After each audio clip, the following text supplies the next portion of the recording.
Hello students, इस video में हम स्ट्रेंथ ऑफ ओलियम के ऊपर डिस्कस करेंगे। स्ट्रेंथ ऑफ ओलियम को डिस्कस करने से पहले हमें जानना बहुत जरूरी है कि फ्यूमिंग ऑक्सी एसिड्स या फ्यूमिंग एसिड्स क्या होते हैं। जब कभी भी किसी भी ऑक्सी एसिड में उसी का एनहाइड्राइड मिक्स कर देते हैं तो उस मिक्सचर को, इन दोनों के मिक्सचर को हम फ्यूमिंग एसिड कहते हैं। किसी भी ऑक्सी एसिड में उसी का एनहाइड्राइड मिक्स्ड है या नहीं, ये पहचानने का बेस्ट तरीका है कि आप एनहाइड्राइड, दैट इज जो उसके सेंट्रल एटम का ऑक्साइड है, उसकी और उस ऑक्सी एसिड में सेंट्रल एटम दोनों की ऑक्सीडेशन स्टेट सेम होनी चाहिए। जैसे इस ऑक्सी एसिड में A और इसका ऑक्साइड है A2ON, तो इसमें जो ऑक्सीजन स्टेट है A की N+ और N+ सेम होनी चाहिए, तभी हम इस मिक्सचर को हम यहाँ पर फ्यूमिंग ऑक्सी एसिड या फ्यूमिंग एसिड बोलेंगे। फॉर एग्जांपल, अगर हम बात करते हैं सल्फ्यूरिक एसिड की, तो H2SO4 में सल्फर की ऑक्सीडेशन स्टेट है +6। अगर मैं इसमें सल्फर का ऑक्साइड +6, दैट इज इसका एनहाइड्राइड SO3 ऐड करता हूं, तो मैं इन दोनों के इस मिक्सचर को फ्यूमिंग सल्फ्यूरिक एसिड कहूंगा। इसी तरह से सल्फ्यूरिक एसिड में सल्फर की ऑक्सीजन स्टेट +4, इसमें इसका एनहाइड्राइड है, इसमें सल्फर की oxygen state is also +4, same है। नाइट्रिक एसिड में यहाँ पर +5 नाइट्रोजन की ऑक्सीजन स्टेट, तो इसके एनहाइड्राइड में oxygen state of nitrogen is also +5। Phosphoric acid में फॉस्फोरस की ऑक्सीजन स्टेट +5, P2O5 में +5। अगर हम इनको मिक्स कर दें तो इन सारे मिक्सचर्स को हम ऑक्सी एसिड्स के एनहाइड्राइड के मिक्सचर्स, इन दोनों को हम क्या बोलेंगे? फ्यूमिंग ऑक्सी एसिड्स या फ्यूमिंग एसिड्स। अगर ये सल्फ्यूरस एसिड का है तो fuming sulphurous acid, nitric acid के केस में fuming nitric acid, phosphoric acid में fuming phosphoric acid.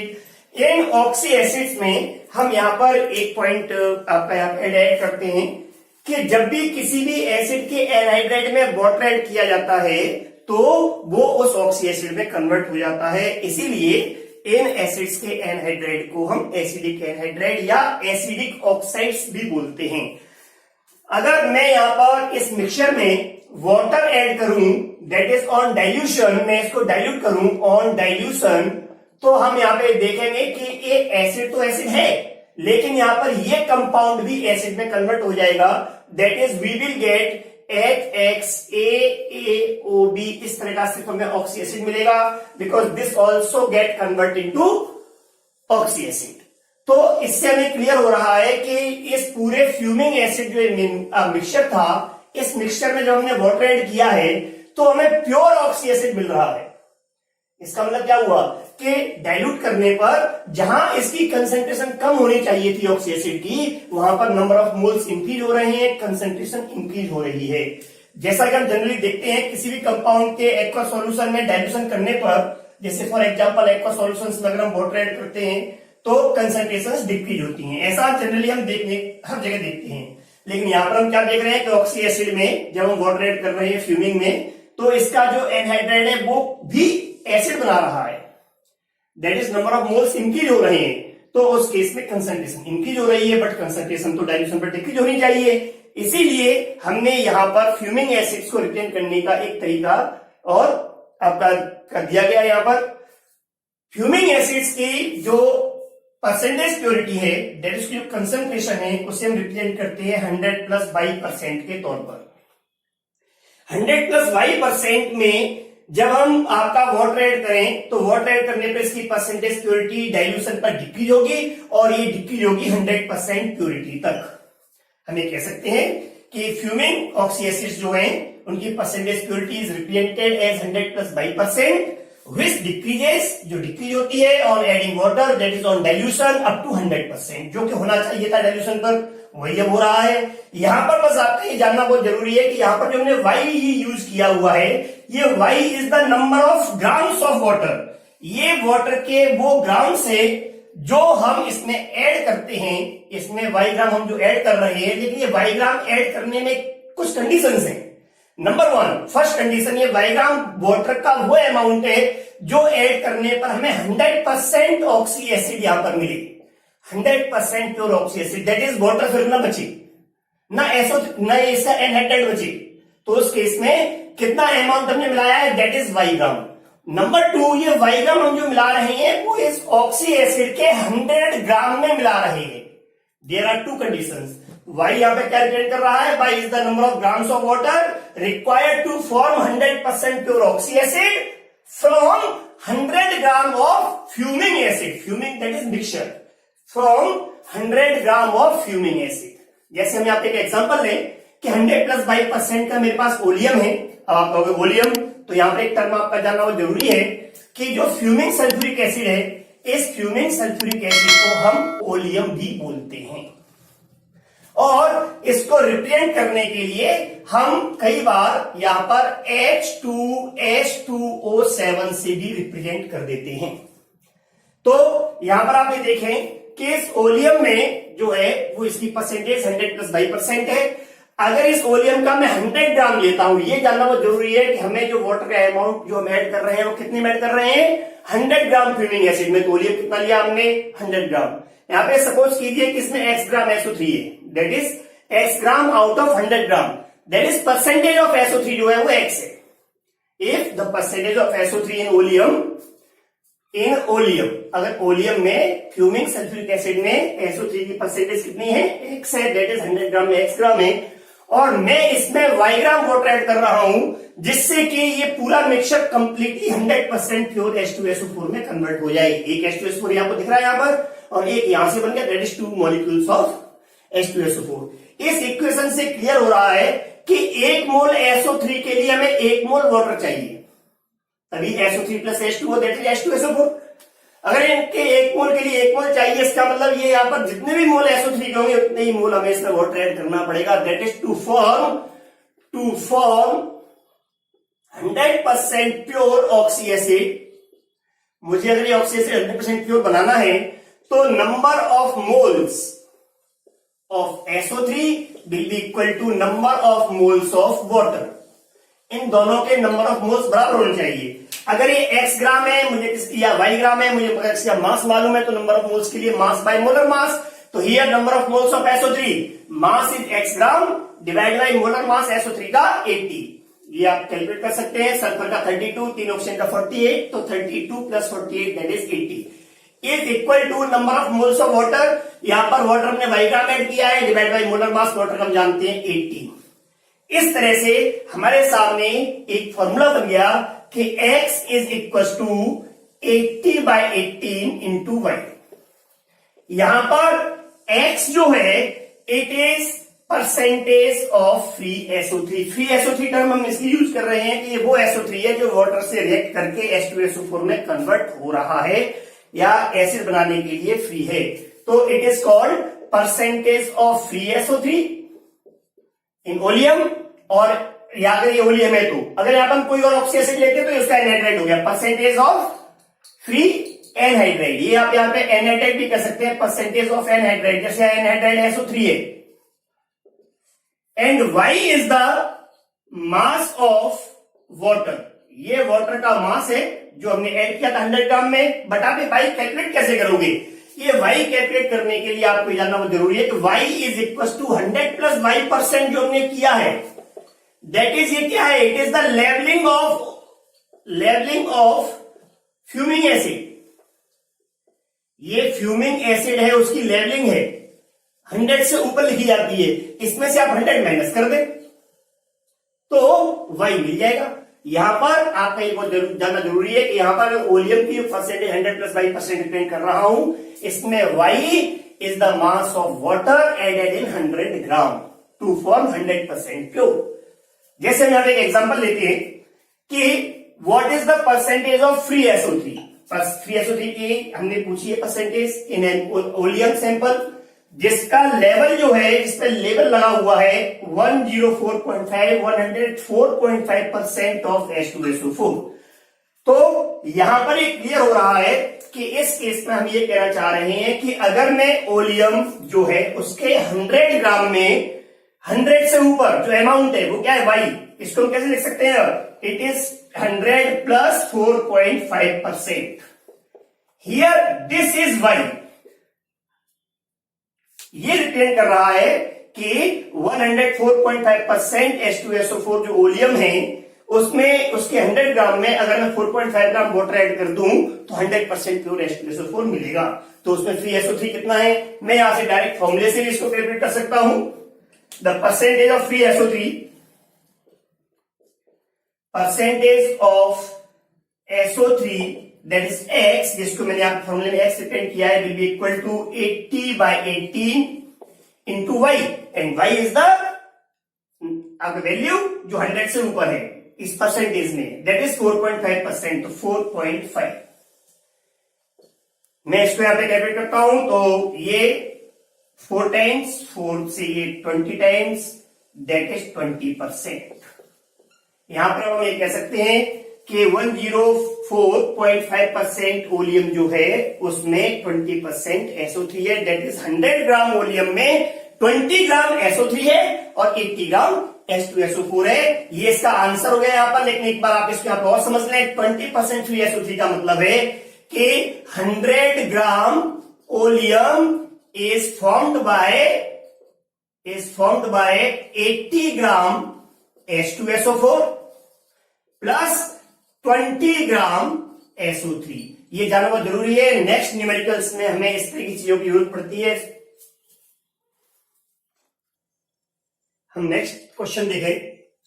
9 gram water is added into oleum levelled 112% H2SO4, then what is amount of SO3 remaining in the solution?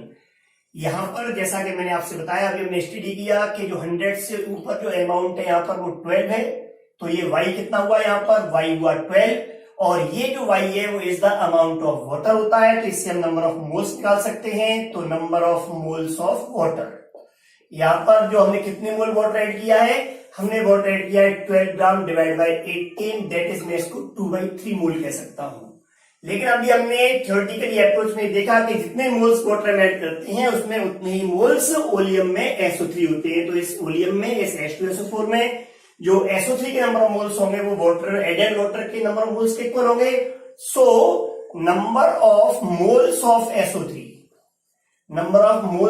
SO3 इस oleum में, इस sample में initially जो है वो 2/3 mole, that is equal to moles of water.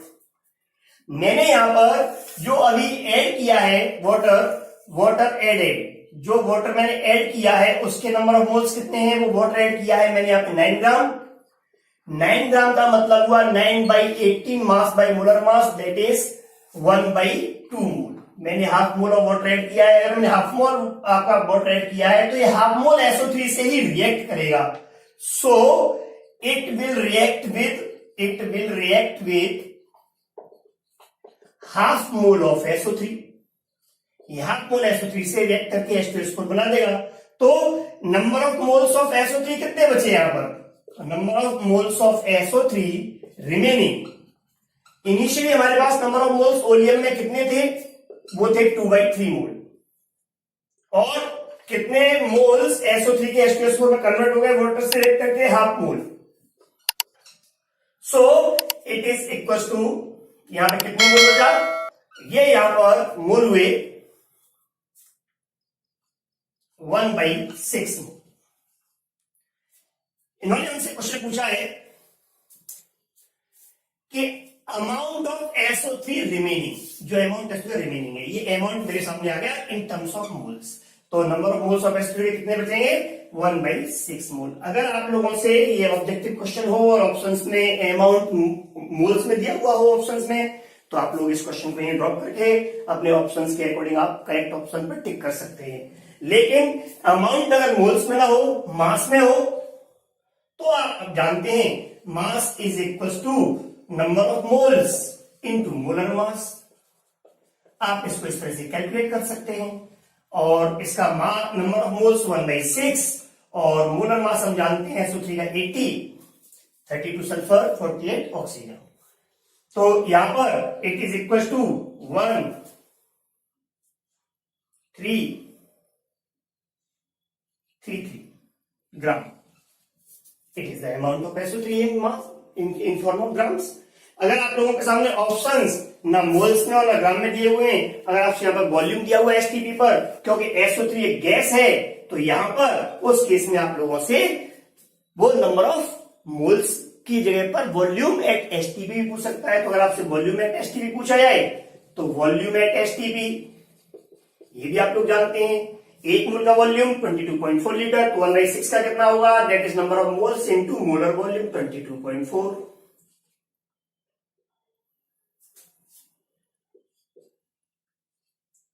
इतने litre.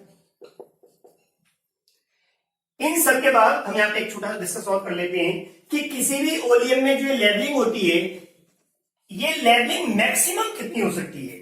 हमें question आपसे एक एक्स्ट्रा यहां पर हम देख सकते हैं कि what is the maximum levelling of oleum. Oleum की जो परसेंटेज है वो मैक्सिमम कितनी हो सकती है। तो इसके लिए हम यहां पे सपोज करते हैं कि H2SO4 प्लस SO3 जिसको हम ओलियम कह रहे हैं, इस ओलियम में H2SO4 नहीं है, 100% SO3 है इसमें। दैट इज इस 100 ग्राम में अगर 100 ग्राम SO3 है तो उस केस में इसमें जो हम वाटर ऐड करेंगे उस वाटर का अमाउंट Y कितना होगा। हम लोग जानते हैं number of moles of SO3 that is 100 upon molar mass, mass upon molar mass, number of moles of SO3 will be equal to number of moles of added water. जो water हम add कर रहे हैं तो इसके moles कितने होंगे, इसके मोल्स होंगे आपके, हमने इसमें 22 ग्राम ऐड किया है सपोज कीजिए, डिवाइड बाई मोलर मास 80। तो इस तरह से मुझे यहां पर Y की वैल्यू मिल जाएगी, Y is equal to 18 into 100 divide by 80।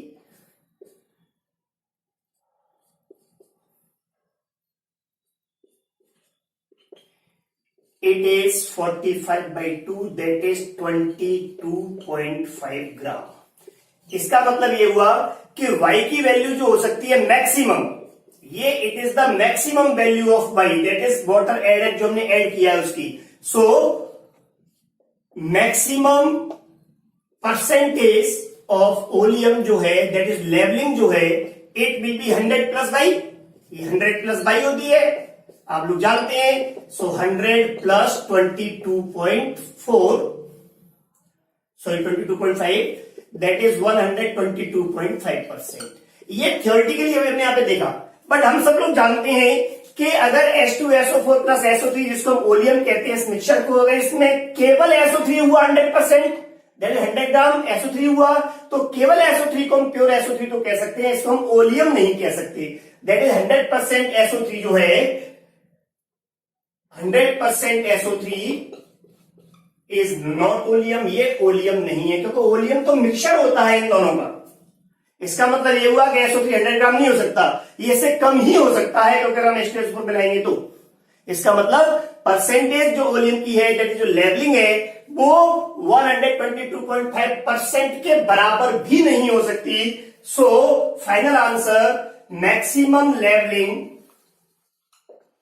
Of oleum less than 122.5%.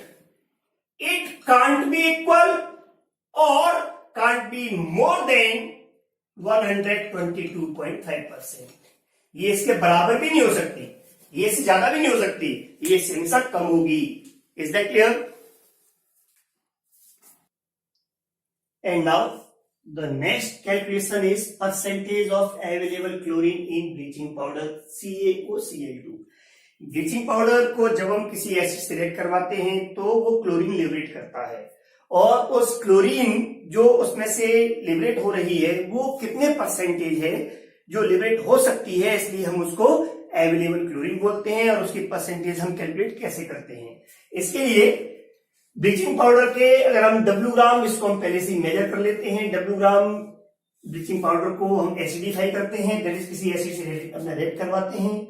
जो क्लोरीन गैस निकलती है उस क्लोरीन गैस को हम पोटेशियम आयोडाइड KI के एक्वस सॉल्यूशन में एक्सेस ऑफ पोटेशियम आयोडाइड में हम इसको पास करते हैं, तो क्लोरीन आयोडाइड आयन I- को I2 में ऑक्सीडाइज कर देती है।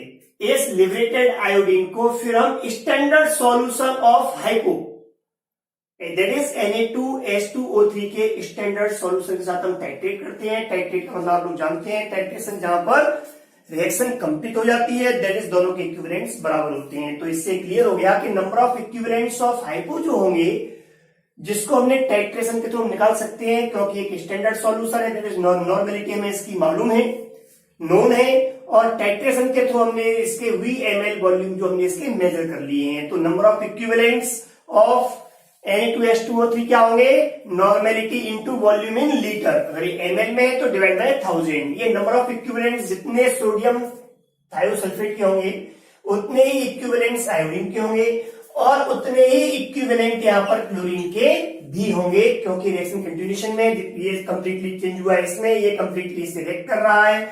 So ultimately law of equivalence के according number of equivalents of chlorine will be equal to number of equivalents of hypo, that is normality into volume in litre. मैं number of equivalents of chlorine से chlorine का mass calculate कर सकता हूं। हम लोग जानते हैं किसी भी सब्सटेंस का mass is equal to number of equivalents into equivalent mass. तो यहाँ पे नंबर ऑफ इक्विवेलेंट्स क्लोरीन के कितने हैं, number of equivalents of hypo that is normality into volume in litre, ये ml में इसलिए मैंने डिवाइड बाय 1000 किया हुआ है यहाँ पर, इनटू इक्विवेलेंट मास क्लोरीन का हम लोग जानते हैं 35.5। इस तरह से इट इज द मास कितने gram, it is the mass of chlorine. और परसेंटेज किसी भी चीज की निकालनी होती है तो mass of that substance divide by total mass into 100। So ultimately percentage of available chlorine will be mass of chlorine, जो यहां से प्रोड्यूस हुई है, जो अवेलेबल है, वो divide by mass of bleaching powder कितना लिया इनटू 100। यहाँ पर ये मास of chlorine n into volume in ml upon 1000, it is the mass into 35.5 mass of chlorine divide by mass of bleaching powder W ग्राम लिया है आपने इनटू 100। अगर हम इसे कैलकुलेट करते हैं तो ये यहाँ पर ये सेकंड से पॉइंट और एक आगे आ जाएगा, तो ये हो जाएगा आपका percentage chlorine, percentage of available chlorine short में लिख दिया है मैंने, is equal to 3.55 into normality of standard solution of hypo जो हमने यूज किया है into volume in ml of hypo जो यूज हुआ है टाइट्रेशन में, divide by W is the mass of bleaching powder in grams जो हमने रिएक्शन के स्टार्टिंग में लिया था। हम इसके ऊपर एक न्यूमेरिकल करते हैं। अगर हम यहाँ पे एक क्वेश्चन देखें, इन्होंने कहा है कि 5 gram bleaching powder was suspended in water. Water में हमने इसको बोला है सस्पेंशन बना है, जो क्लियर सॉल्यूशन नहीं होता उसको हम सस्पेंशन बोलते हैं। उसने कहा है और उसके बाद में इसका वॉल्यूम है वो 1/2 लीटर तक, इस पर आप फोकस करें, ध्यान रखें, इसका 1/2 लीटर तक हमने इसके वॉल्यूम को बढ़ा दिया। 1/2 लीटर में 5 ग्राम ब्लीचिंग पाउडर डिजोल्व है। 20 ml इस सॉल्यूशन के हम उसमें से अलग करके यूज कर रहे हैं इस सस्पेंशन के व्हेन एसिडिफाइड, जब इसको हम एसिडिफाई करेंगे, जैसा कि हमने प्रोसेस में पढ़ा, एसिडिफाई करते हैं तो क्लोरीन गैस प्रोड्यूस होती है। तो यहां पर जो आपका एसिडिफाई करेंगे तो इसमें क्या होगा, क्लोरीन गैस प्रोड्यूस होगी और उस क्लोरीन गैस को हमने ट्रीट किया हुआ है with excess of KI solution. KI solution से इसको ट्रीट करेंगे तो आयोडीन लिबरेट होगी, लिबरेटेड आयोडीन।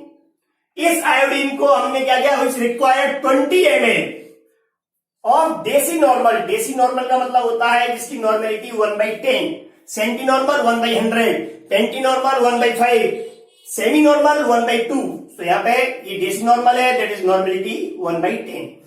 हाइपो सॉल्यूशन को यूज किया हमने स्टैंडर्ड को टाइट्रेशन में, that is number of equivalents of this will be equal to iodine and that will be equal to chlorine. तो हमारा फॉर्मूला वही बनेगा। इन्होंने पूछा है calculate a percentage available chlorine, तो हम दैट फॉर्मूला यूज करेंगे, percentage of available chlorine will be equal to normality of hypo solution is desi normal, that is 1/10, that is 0.1।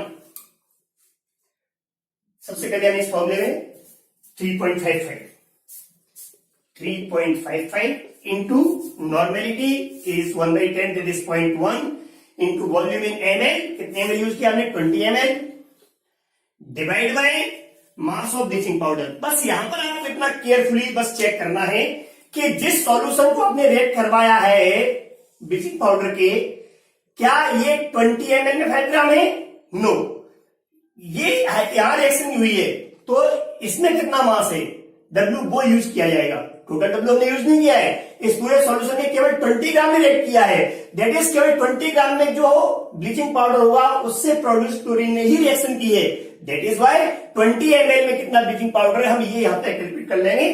तो ये मैं यहाँ पे दिखा है 1/2 लीटर में कितना था, 5 ग्राम, 1/2 litre that is 500 ml solution है 5 gram of bleaching powder. So ultimately 1 ml will have 5/500। इस तरह कैलकुलेशन आप लोगों ने न्यूट्री मेथड में की हुई है, 5th और 6th क्लास में भी। So ultimately in 20 ml that will B 20 into 5/500, it is 100. Now it is 1/5. It is W is 1/5 ग्राम। तो आप यहाँ पे W बस आपको ये ध्यान रखना था कि आपको ये 5 ग्राम डायरेक्ट यूज नहीं करना था, बिकॉज कंप्लीट सॉल्यूशन रिएक्ट नहीं कर रहा है। So that is 1/5। अगर आप इसे इधर ले जाए, कैलकुलेट करें, then it will be equal to 35.5%। That is bleaching powder में जो परसेंटेज है क्लोरीन की, अवेलेबल क्लोरीन की, वो 35.5% है। That is 100 gram bleaching powder को अगर हम एसिडिफाई करते हैं तो 35.5 ग्राम क्लोरीन प्रोड्यूस होगी।